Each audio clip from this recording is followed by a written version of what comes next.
Welcome, this is Josh Rees with Mile High Church in Lakewood, Colorado. Thank you for tuning in to our podcast today. For more information about our church, please visit our website, milehighchurch.org. And so my 2-week series today is all about spiritual health, how to maximize spiritual health. Starting today, we're going to talk about the mind. Next week, we're going to talk about the heart. And so we're going to discover and really lean into what we're thinking about. I would call this probably a classic science of mind message, because we're really going to explore our founder, Ernest Holmes, and many other ancient traditions and the relationship to the mind. And it's pretty simple. As Barry sang, what we're thinking about is creating the scenes of our life, is manifesting in the world. But before we go to that part, I really want to invite us to take a look at how our founder, Ernest Holmes, talks about mind, to represent ourselves to mind as Dr. Patty read, as the presence that is everywhere in everything. When Holmes would write about mind, if you read him at all, he would often capitalize the M in mind when he was speaking about the mind of the universe, the mind that is God, the mind that is the infinite. And when he was talking and referring to the human experience of mind, he would often write in a lowercase m, the mind of our human experience. And so he says a lot about this as an invitation to claim and own our place in mind, and as a mind expressing in the mind that God is. His theory, our theory, is that this mind that is God is everywhere present. That our creation idea is that it created everything out of itself. It had nothing else to create anything from, so it created all that is out of itself, and therefore everything, every person, every object, every experience, every being, every tree, every flower is imbued with the same energy of the divine everywhere. And this actually jives with what physics has told us, that our universe is a universe made of energy, that everywhere that same energy is expressing itself through all of creation, but it uniquely expresses as an iPad or as a person or as a cloud floating by, that it's all uniquely expressed, but when you take it down to the molecular level, it's still all the same thing, energy.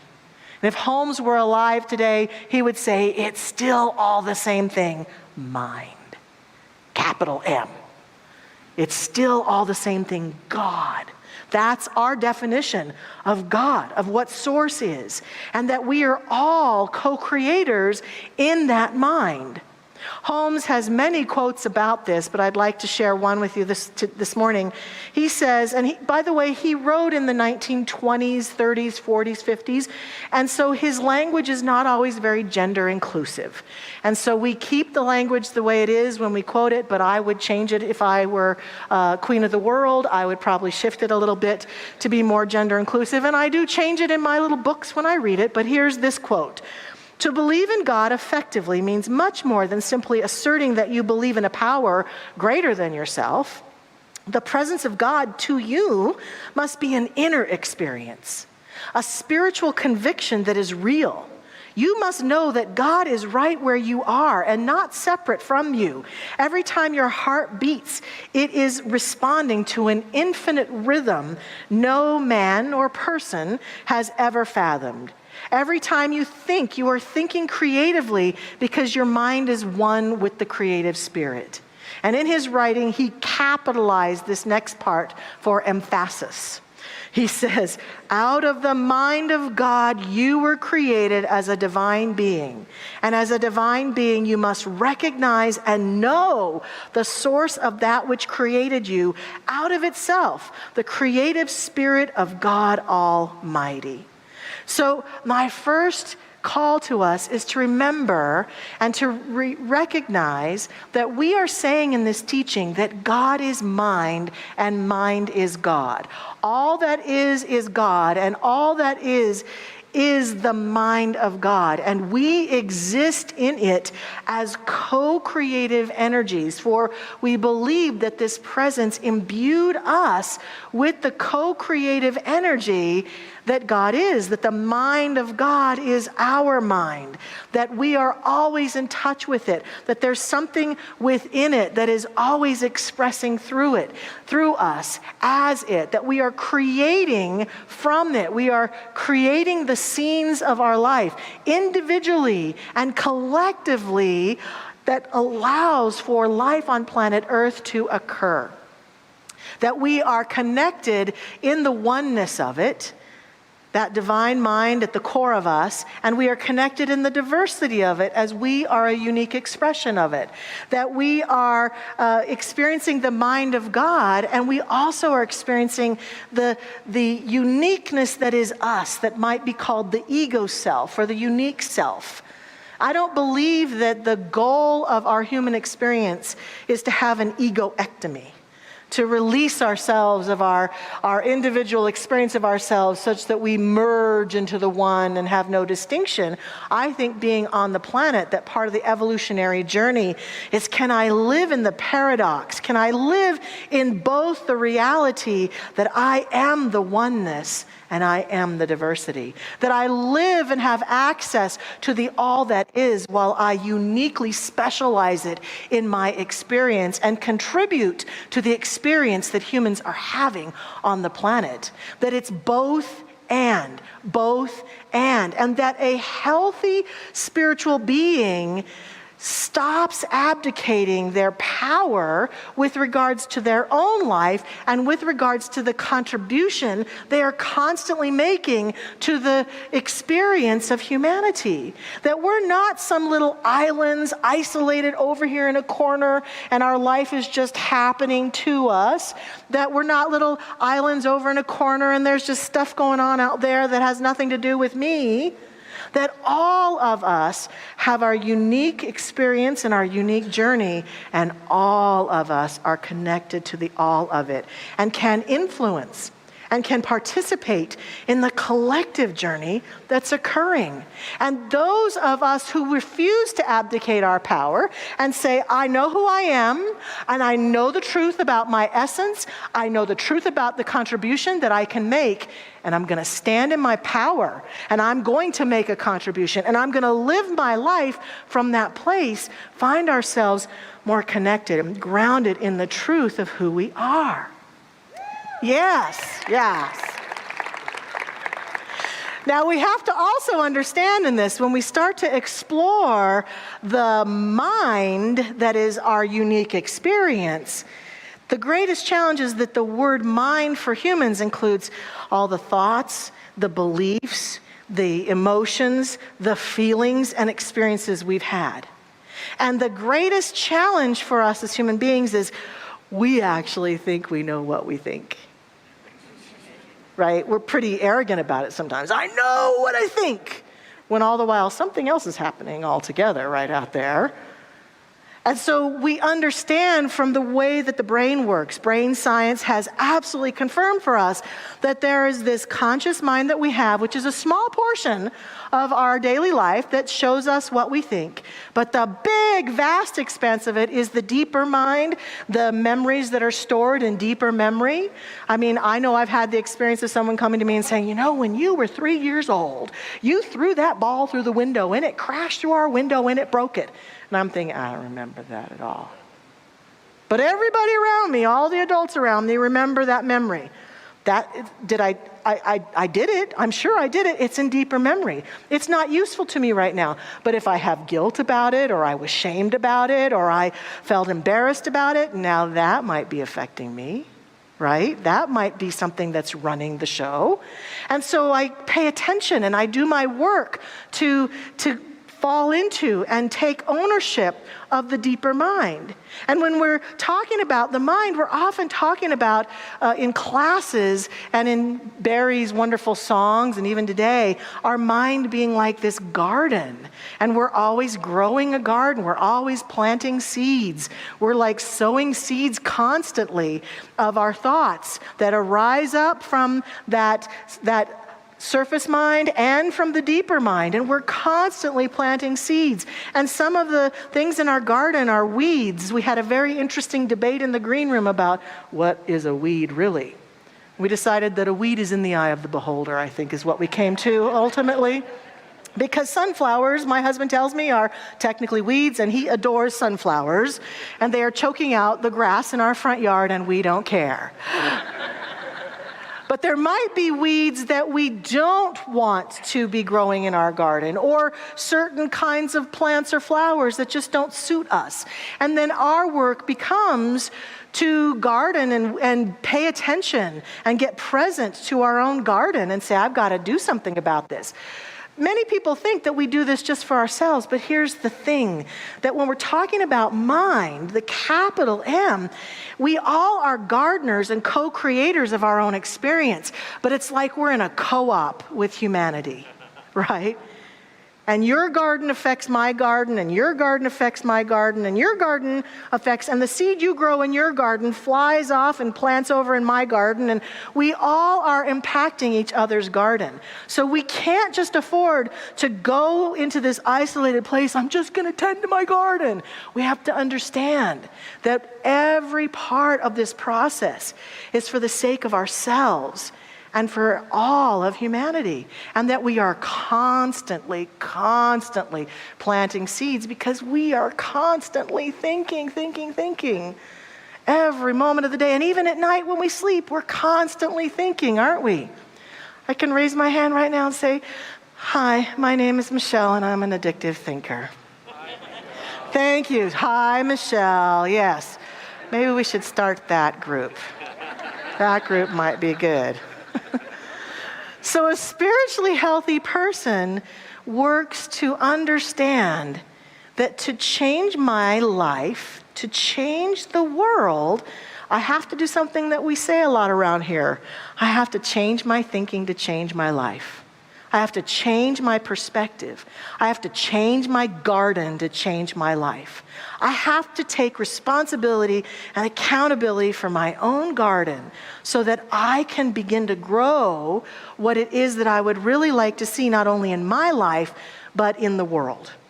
That I don't have the luxury of standing over and feeding and nurturing resentment plants constantly and thinking I'm going to have a different experience. It doesn't work like that. Any more than if I plant carrots, that the garden's going to grow broccoli for me. It doesn't have the capacity. The mind says, oh, my beloved, grow whatever kind of garden you want. You want a resentment garden? Go at it. You can have the biggest resentment, anger garden you want. Have fun. But will we be happy? Not necessarily. And so the capacity to change our minds is powerful and profound. I've got a couple things that I'm bringing from social media this week to us, and I was scrolling through internet, and Jennifer Burnett and I are friends, and she posted something really powerful on her page one day. And she said, I want to share a gratitude today. I'm grateful for my open mind. It has given me the opportunity to change my opinion about things, to change my mind. It's a simple thing to be grateful for, but it's also incredibly powerful. So our capacity to change our minds, to remain open as we feel ourselves constantly looking out and drawing conclusions and coming to decisions about people and things is huge. And in cognitive therapy, there's all sorts of methodologies for helping us to shift our mind, to change our mind. But one of the first things I think we have to do to change our thinking and change our minds is to get our minds out of the gutter, if you will. I think that sometimes we just let slide by the notion that we can constantly worry, be thinking negative thoughts, be critical, be judgmental, have angry, resentful thoughts, and then think the world will change. If I just get angry enough and think angry enough thoughts at people, it'll all change. It doesn't work like this.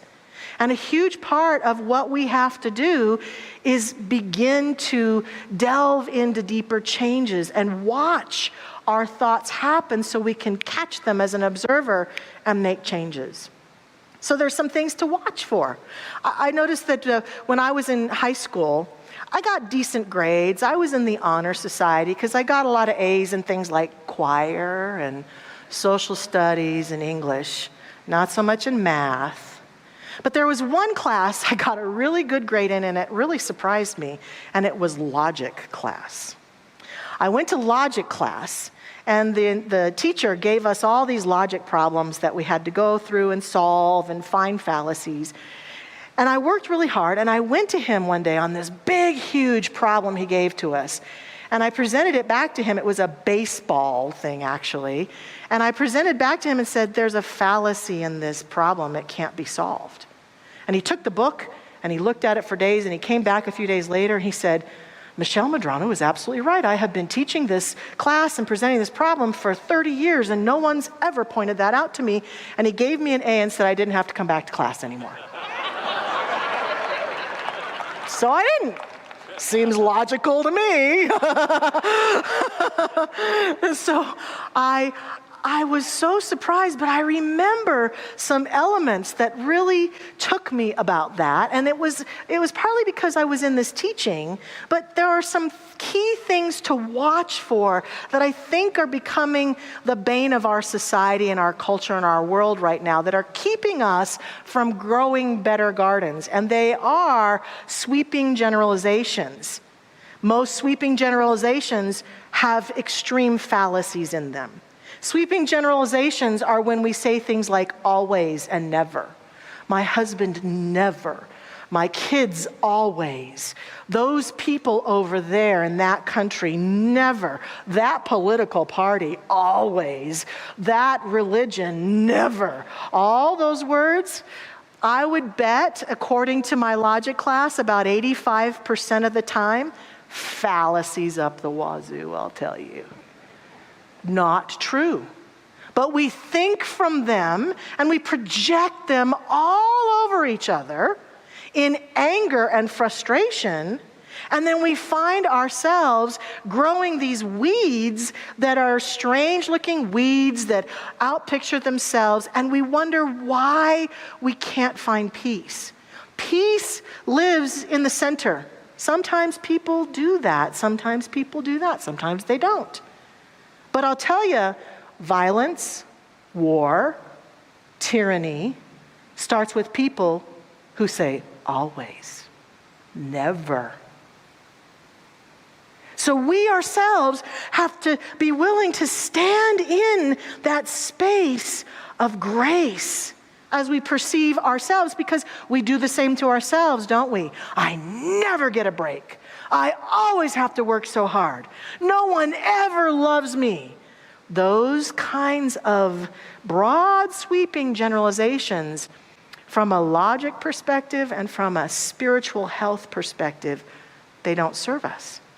So we get to watch ourselves thinking those thoughts and become willing to lovingly challenge ourselves. I love the work of Byron Katie, and I have been lately asking myself a lot about my own thoughts, stopping myself mid-sentence and saying, is that true? Can I prove that that's true? That all people over there believe blah? And usually I can't prove it's true. So therefore I can't stand in it. I can't be with it. And so we've got to be willing to do that. Now, negative town, anger town, frustration town is a town we go through in our human journey. And we don't have a teaching that says we never go there. We're not a teaching that denies that sometimes things don't go our way or our life isn't the way we want it and we get frustrated. But we have to see those towns, and I got this example from you, Mom, the other day. We have to see those towns as towns we're going through. If I'm heading to Los Angeles, I might choose to go through Grand Junction. But Grand Junction is not my ultimate goal. Not that there's anything wrong with Grand Junction. All you Grand Junction people, we love you out there. But if that's not my ultimate goal, if my ultimate goal is not to live in anger and frustration, why would I stop there for years and camp out? I keep my intention to keep moving and to understand that I'm moving through, and that anytime I'm triggered by something out there, I have to look here. Practitioner Ken Ludwig posted a great story, one of my favorites, from the great teacher Thich Nhat Hanh, who passed away recently. And Thich Nhat Hanh talks about a monk who left his monastery to go meditate in the middle of a lake one day.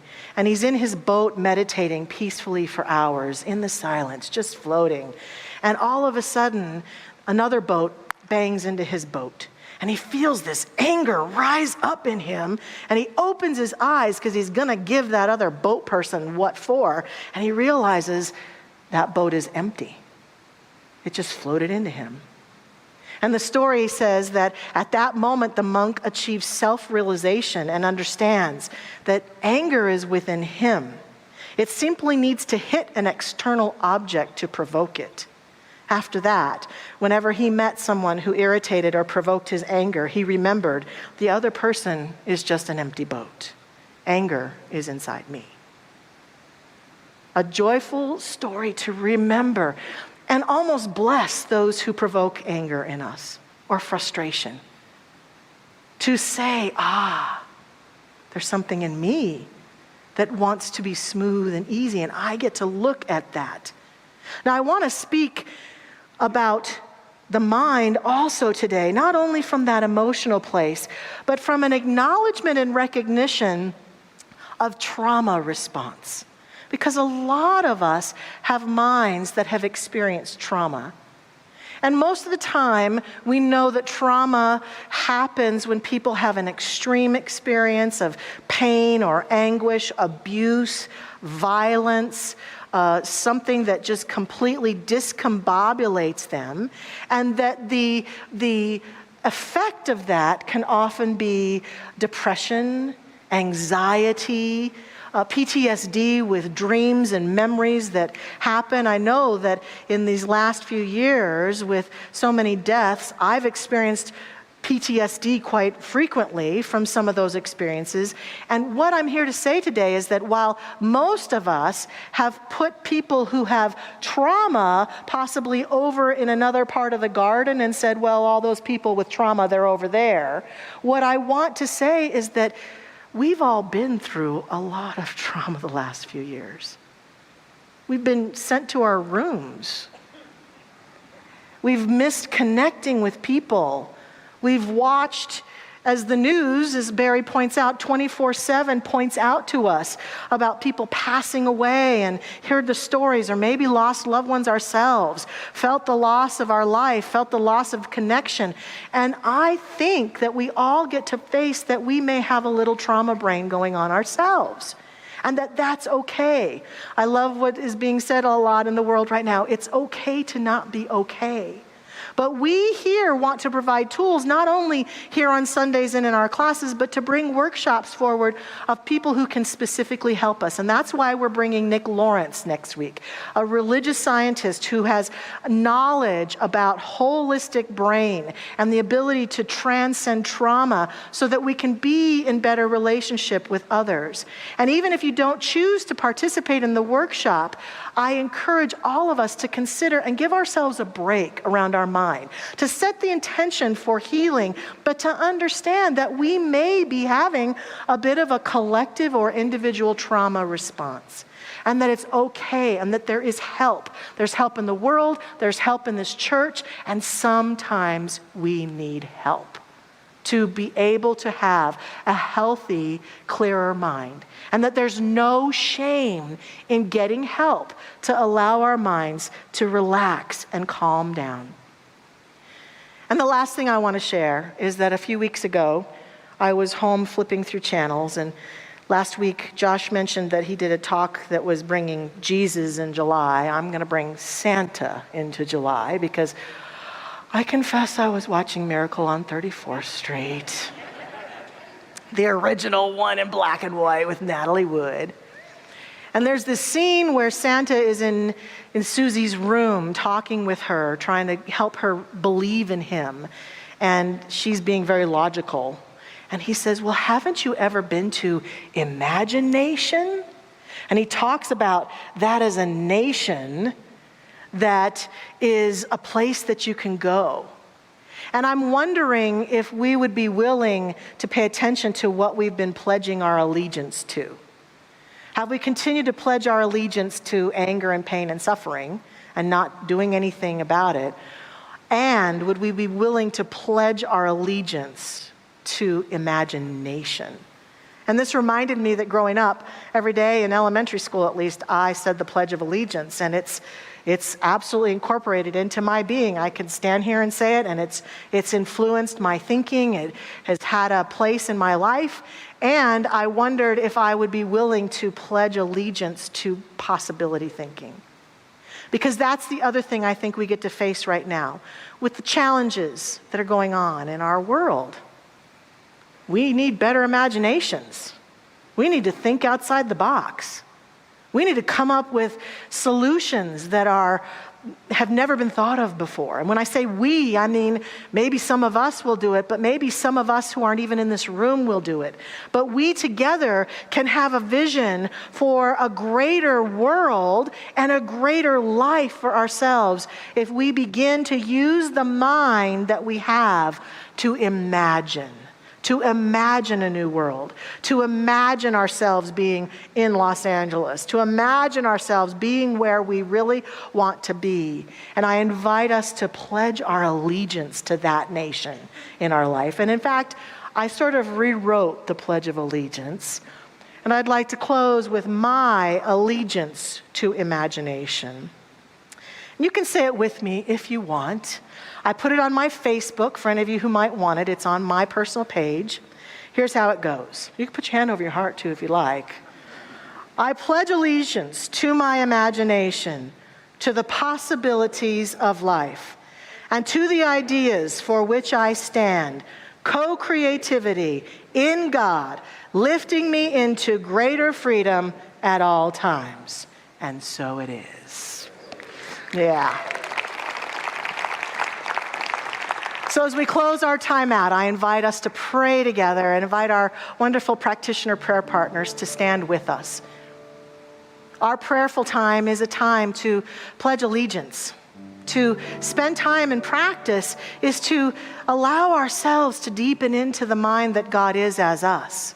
To meditate, to pray, is to allow a higher idea to inspire and uplift us. And that's why when we pray, we begin with the notion that God is all there is, that the infinite power and presence that is all, through all, in all, as all, everywhere present. And it's right here, right now, in, through, as each one of us. That we are in the mind that God is. We are that mind expressed. And as we do this, as we know this, as we claim this together, we stand as witness to the good that our garden is. We choose to grow a garden of power and light and love that contributes to the gardens of every being everywhere in a powerful way, to be a contribution that uplifts and supports and sustains a life of possibility, not only for ourselves, but for every being on this planet. We choose to contribute to a life that is profound and joy-filled, that is full of solutions and possibilities, that's full of love and peace. And we surrender into this awareness right here and right now with great love and joy. And as we do this, we just give thanks and we release this prayer into the action of that law that makes it so, letting it go, letting it be, and saying together, and so it is. Amen. Thanks for listening to the Mile High Church podcast. This podcast is made possible by the generous contributions from listeners like you. To make a donation, please visit milehighchurch.org.